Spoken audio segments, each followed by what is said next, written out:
сонун менимче буга чейинки беттештердин көпчүлүгүнө караганда мына дал ушул оюн чындап биринчи орун үчүн күрөш дээрлик финалга тете оюн. Андыктан иш жүзүндө бул эки команда чындап жалпы көрөрмандарга кооз оюнду тартуулап жатат. Жакшы ылдамдык өтө сонун, бирок алдап өтө албады. Акрам Абдулкарим коргонууда мыкты ойнот. Алдын көздү чыгарып берүүсү да жакшы. Өнөктөшү топту токтотууда маселе жаратты. Фахт Салах андан ары прессингке барат. Дарбазачы аны күтүп отурбастан алдыга тээп чыгарды. Болгону дагы Тамай туп-туура өнөктөшүнө келген. Болгону өнөктөш өзү топту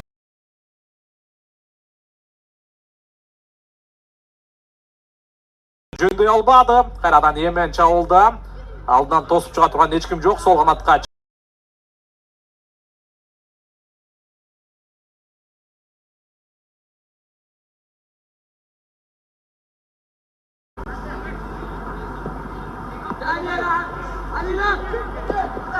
жакшы ушул жерде чабылдууланып кеткен мүмкүнчүлүк бар болчу. Ойдин Сифанитте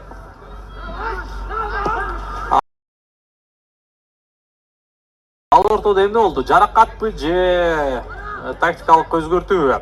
Лаос курама командасынын машыктыруучусу 33-мүнөткө келген учурда дароо биринчи алмаштырууну жасаганга даярданууда. Пас өтпөдү. Борбордук бөлүккө жакшы чыгарып берүү. Жакшы. Бир аз ылдамыраак болуп калды. Жетишип барбайт, бирок кысым көрсөтүп. Андан ары абалды курчутса болот. Бирок колаңыздарчы салкын кандуу Весам Фуат өнөктөшүнө пас чыгарды. Эки командада тең азыр каталар өтө көп байкасаңыздар.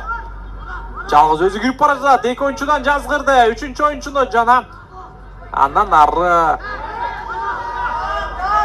ийни менен топту алды деген ойдо. Азыр дарбазачынын катасы жана жок.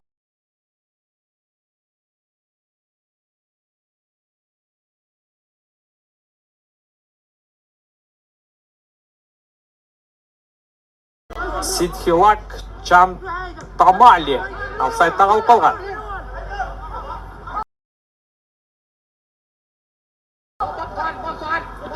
Фахт Салах чабылда. Борбордук бөлүккө жер менен мыкты пас. Кайрадан сол канатка топ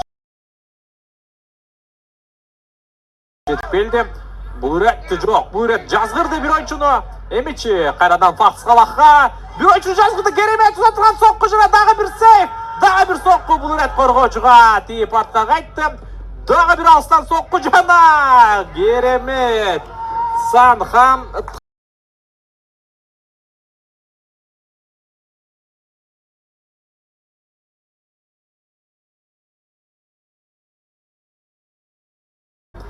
Б тайпасында жайгашкан командалардын оюндары Бишкек шаарында өтүп жатат.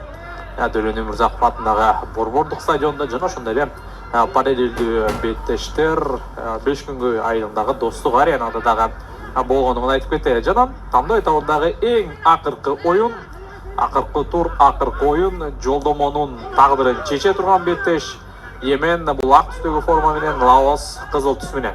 Лаос командасы үчүн бүгүн бир гана жеңиш керек. Эми Емен тең чыкса дагы тайпада биринчи орунду камсыз.